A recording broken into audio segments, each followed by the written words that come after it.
سلامونه د کې کې بای کرن خان برند ټولو لیدونکو ډیره زیاته مینه مې ومنئ او خوشحاله یم چې نن د خپل خوږ کشر عبید سره ناست یم. عبید په دغه تېره اونۍ کې د کې کې بای کرن خان زموږ د برند نه ځان له بوټان د صادر او پکول اډر کړي نو د خوشحالۍ خبره دا ده چې نن ما ولیدو نو هم دغه یې واچولي وو، مطلب صادر یې په سر و، بوټان یې په خپو او پکول یې هم په سر کړی و. نو زه ورته ډېر زیات خوشحاله شوم او بیا په دې هم خوشحاله یم چې عبید یو ټیلنټډ کشر دی، ښکلې ښکلې سندرې هم وایي او بیا په دې هم خوشحاله شوم چې د زمانه دا څیزونه داسې نه دي غوښتي چې یار ور مې یا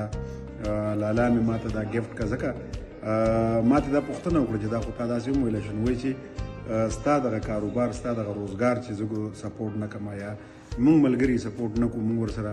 مینه ونه کړو نو دا به څنګه مخ په وړاندې ځي. نو د دې فکر د دغې سوچ یې هم ستاینه کوم کور یې ودان. او عبید جانه دغه صادر درته څنګه ولګېدو؟ زه لالا ډېر زیات خوشحاله یم چې ما د کې ډاټ نه څه لږ ډېر شاپینګ وکړو. دا صادر دا پکول چې تاسو وینئ او زما د بیزار بوټان دا درې واړه چیزونه ما د کې ډاټ نه وکړل او ډېر زیات پرې خوشحاله یم. دا صادر چې دی نو زه نه پوهېږم چې په پاکستان کې خو داسې کوالټي نشته د صادر، دا په هر چېرته ډېر ښکلی دی. ته 96 صادر وایي 96 وول. او د شوز په حق لکه زه ووایم لالا نو تر اوسه پورې ما شوز جوړول ما خپل کس ته به ما له بوټان جوړول خو دا شوز چې ما واچول نو د دې کوالټي او دا سټف چې په کوم نه دا جوړ دي دومره ای کوالټي دی چې دې نه پس په زما ټول شوز هم د کې ډاټ نه مننه کور ودان. بس زمونږ همیشه کوشش هم دغه دی چې مونږ په کې کې بای کرن خان برند کې ستاسو د خوښې ډیزاینونه هغه سپلای دي که پیزار دي که پکولونه دي که وسکټونه دي که کالي دي که د زرانو صادرې او کالي دي یا که زمونږ نور کم توکي دي چې تاسو یې وخت په وخت باندې ګورئ وسکټونه دغه ستاسو په خوښه جوړ کړو، ډیزاین او رنګ هم ستاسو خوښي او بیا زمونږ غټه مدعا دا ده چې دغه توکي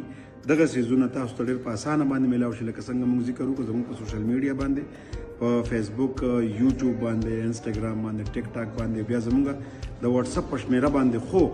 یو خاص به کوم چې په واتساپ باندې چې تاسو ډېر زیات زنګونه وهئ نو دغه رسیدګي دې ته ډېره مشکله شي. نو تاسو خپل توکي خوښ کړئ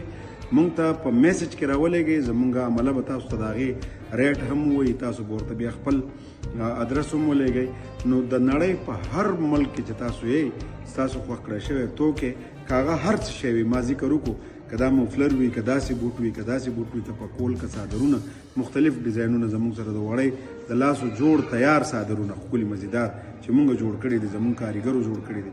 ستاسو په ناب به تاسو ته کالي ګنډو، تاسو ته به موږ وسکټونه ګنډو. نو دغه ټول څیزونه به ستاسو په ورکړی شوي ادرس ستاسو تر دره او ستاسو تر وره در رسي. په دغه هیله باندې چې مونږ هوډ کړی دی چې کرن خان برند کې برند یو پښتون برند دی او ستاسو باور زموږ دی.